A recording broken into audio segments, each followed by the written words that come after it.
Hey guys, welcome to video 2. So first of all, bear with me as I am not the greatest at these yet. These little vlogs talking on camera. If you know one thing about me is I have a complex about my teeth, so smiling and seeing myself on camera is not the easiest thing, but this whole thing is about overcoming fear and our insecurities. So I wrote it down, so if you see me like looking this way, it's to kind of stay on track. I'm going to try to talk to you as much as possible.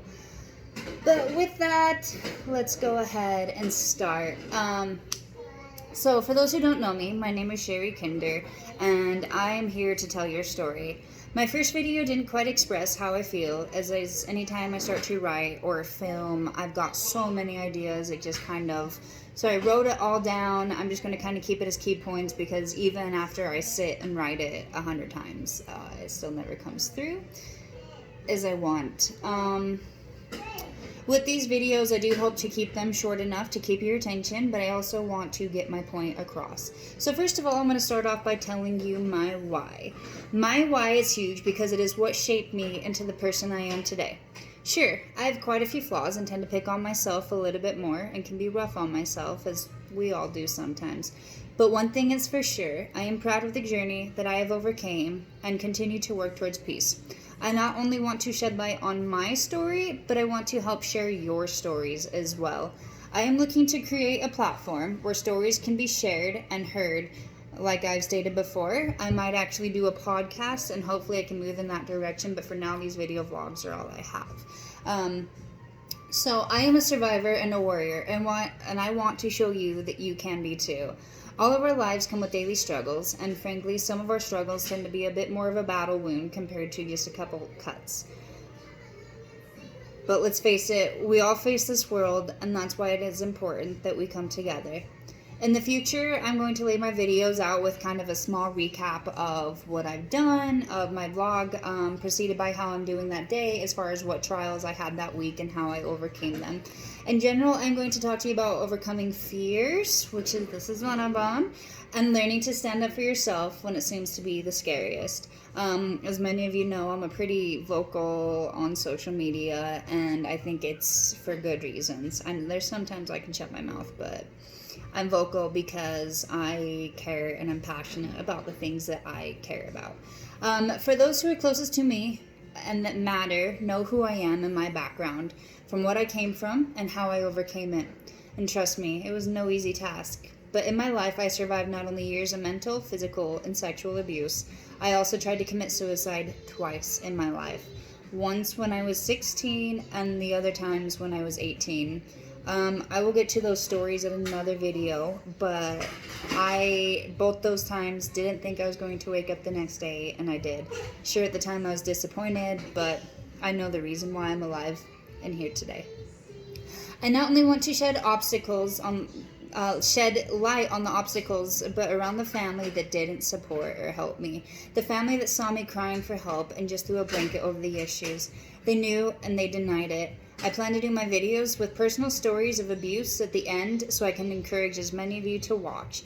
But for those who don't want to hear the detailed stories, you can get off right before I hit that. I've spent roughly 6 years healing to this day. I would say that my mind and body are the strongest both mentally and physically than they have ever been. The more I feel empowered, the more strength I have to sit before you and tell you something that is so personal, that has sit and dug at me for so many years. For those 6 years, I asked myself, why me? Why did I get the abuse when half my brothers got easy life? Growing up, my brothers got everything they wanted. All my younger siblings, besides my sister so far, have dropped out of high school. Yet when I was in school, if I got anything below a B, I was grounded. Look, there's Braxton. So it was just kind of always like, my dad always, he picked his favorites and you could tell. But anyways, so I always felt grounded. I wasn't hardly allowed to hang out, let alone really have friends. I could hardly go to Friday night football games, and if a text when my dad would check my phone was out of place, my phone typically was broken, and my punishment was standing in a corner with my arms up for hours on end.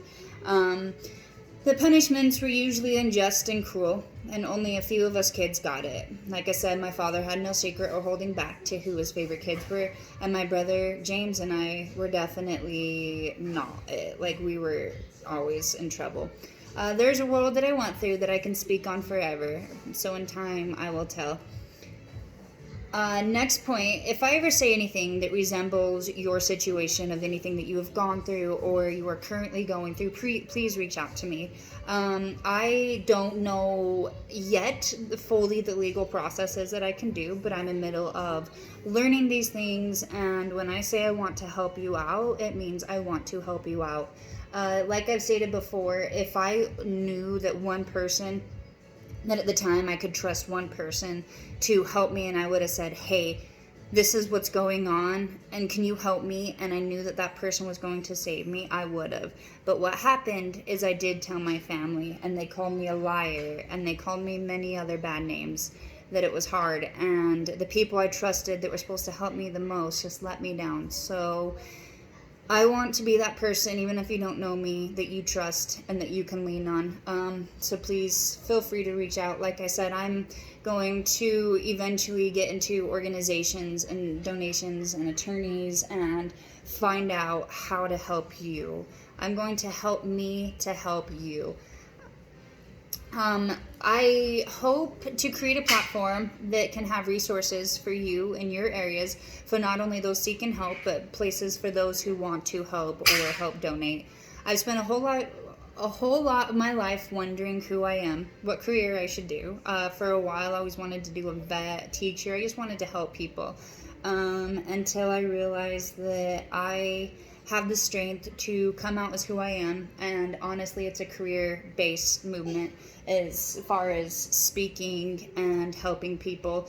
I don't care if it's not a penny made. If I can save a life, that is what matters the most to me. So putting this video out there, I hope that more people can come forward and that we can put a real justice system together against these creeps and pedophiles and people that don't deserve it.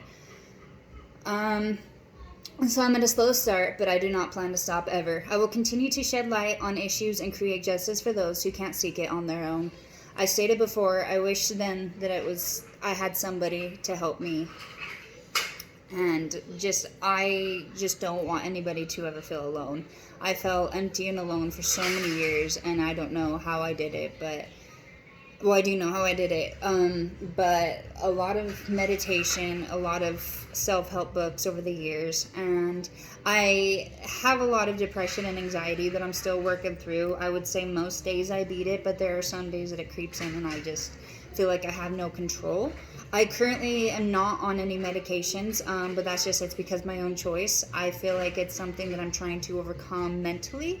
So I have rejected pills, but I do not judge or condone anybody who is on it because I have wanted to give in multiple times. But it's just something I'm trying to battle as far as dealing with my chakras, energy, and all of that. So more stuff I'll get into later, but that's the type of stuff that I'm working for my self-healing. I want to change your mentality to know that you can and will overcome whatever you set your mind to. Skipping through my notes. Let's see. Life is about the steps you take today to create your tomorrow. Quick tidbit. I was listening today on a podcast about the Joe Rogan experience with Kevin Hart, and this is just recently. Kevin Hart was in a car crash, and he's honestly probably a very inspiring man. This was a great podcast. But he said, we all have paths in life, and how we choose to go about it and shape it is up to us. Our daily actions play out in the long run.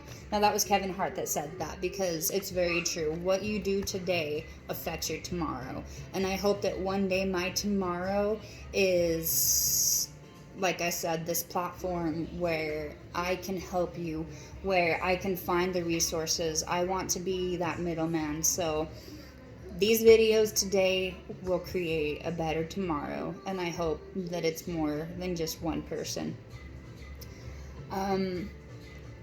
Life is never a challenge about another thing he talked about is life is never being a challenge about better than excuse me. Life is never about the challenge of being better than somebody else. It's about being better than who you were today, or being better than who you were yesterday.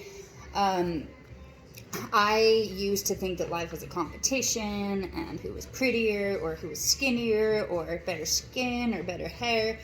And you know what? You're not going to please everybody. There's always going to be somebody better, somebody below. You're always going to keep judging yourself if that's the life you're going to live. And I'm not going to live that life anymore. I'm going to be me. I'm going to be vulnerable. And as hard as these videos are, I'm going to continue to do them because I believe in hard work and dedication. And I know that one day it's going to pay off and save some souls. I want to help shape our future generation in the best way possible, and it is up to us parents today to be that rock and foundation for our kids. If you don't have many family traditions, create them. It's time to start living. Don't wait for someone else to speak your mind. Speak it now. It doesn't matter how old you are, your situation. Like, if you are scared or whatever, speak up. Save your life. Live your life. Like I said, one thing I've learned is that you aren't going to please everyone, so stop trying. There's a lot of things that I can't do, but you know what? As long as I am better than the person I was yesterday, whether it's baby steps or big steps, little goals and little steps is how you accomplish them. Take your journey and ride it to the top. Make every day about beating your yesterday self, not the next person over. I am climbing that ladder to success, and I want to take whoever with me. I won't push you down. I'll only hold the rope and push you up.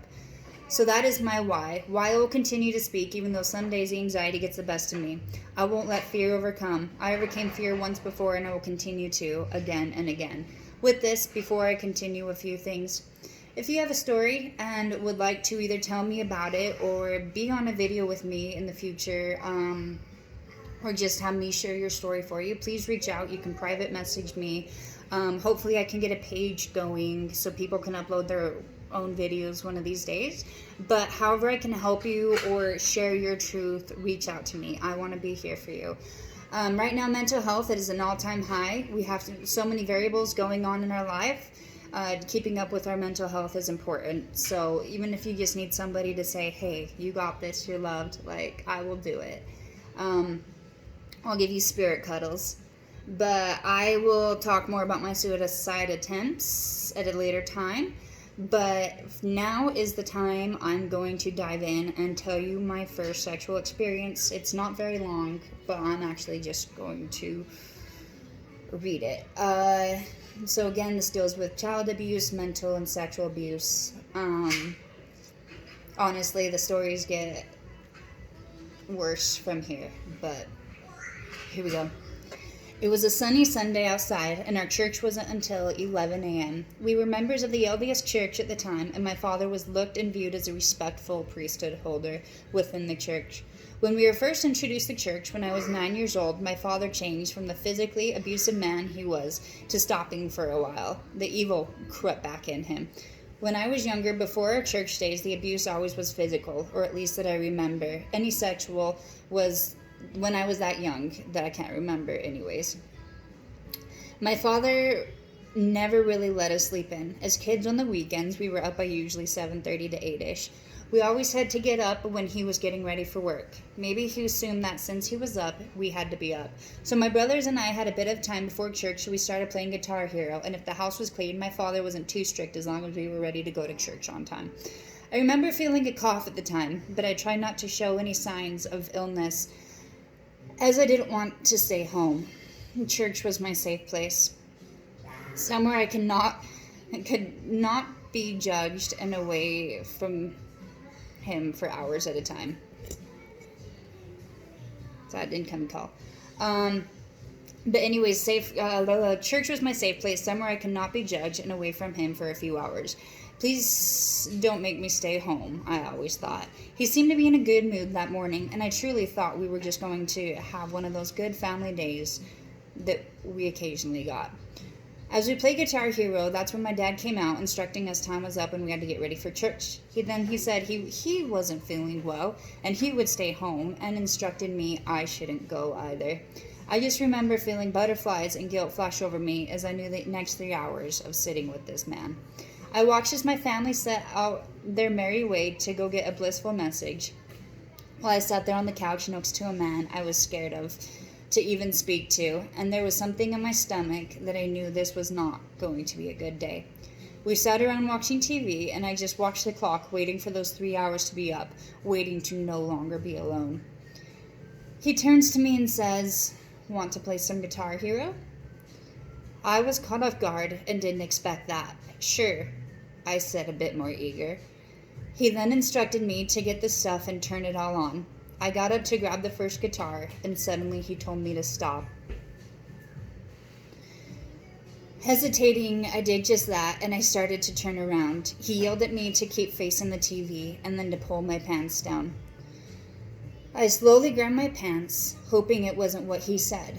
"Pull your pants down and your panties," he said.